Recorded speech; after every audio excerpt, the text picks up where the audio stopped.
Assalamu alaikum. La leçon d'aujourd'hui est consacrée aux voyelles courtes. On a 3 voyelles courtes dans la langue arabe. La fatha, la damma et la kasra.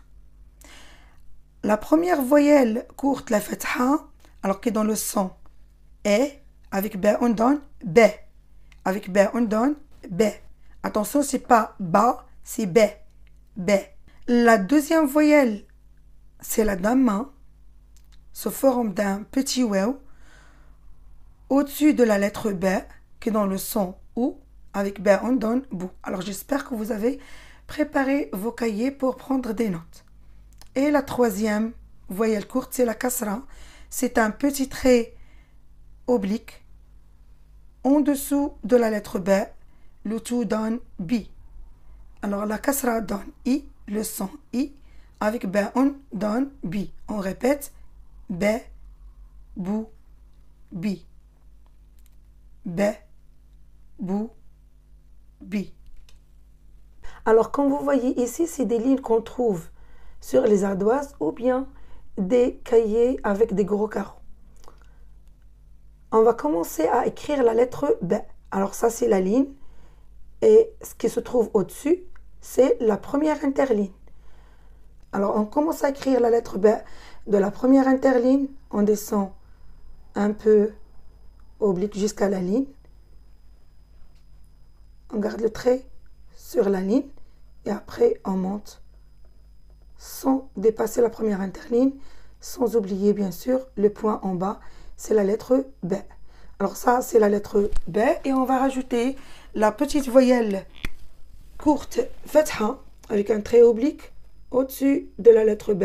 Le tout donne B. Le tout donne B. Alors, on réécrit ensemble la lettre B au début, au milieu et à la fin d'un mot. Comme j'ai dit, on commence de la première interligne jusqu'à la ligne. On garde le trait sur la ligne du cahier ou bien de l'ardoise, sans oublier le point de la lettre B. Alors, au milieu d'un mot, on commence par un trait sur la ligne. On monte jusqu'à la première interligne, on redescend et on trace un autre trait sur la ligne de l'autre côté. On termine le mot avec la lettre B à la fin.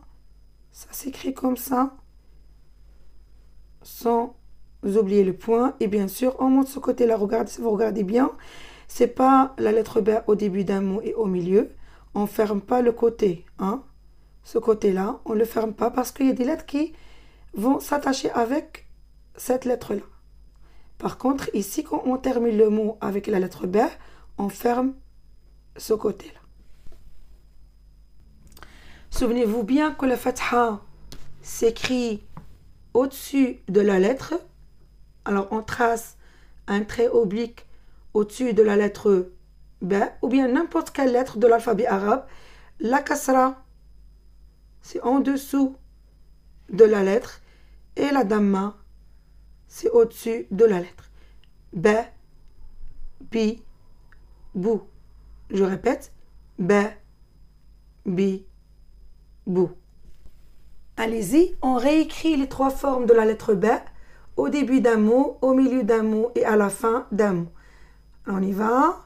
De la première interligne où j'ai dit jusqu'à la ligne.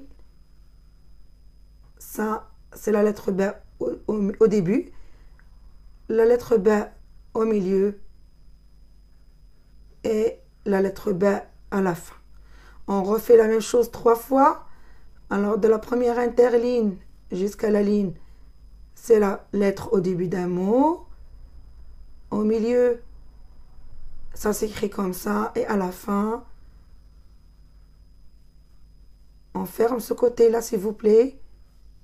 Voilà. C'est la lettre B à la fin d'un mot. On refait la même chose pour la 3e fois. La lettre B au début d'un mot, au milieu et à la fin. Sur la première ligne, on va rajouter la voyelle courte fatha, le petit trait oblique. Au milieu, on va rajouter le petit waw qui s'appelle damma, qui est dans le son O. Et la troisième voyelle courte, c'est le petit trait oblique en dessous de la lettre B, qui est dans le son I. On répète s'il vous plaît, B, bou, bi. Ça c'est la lettre B au début d'un mot.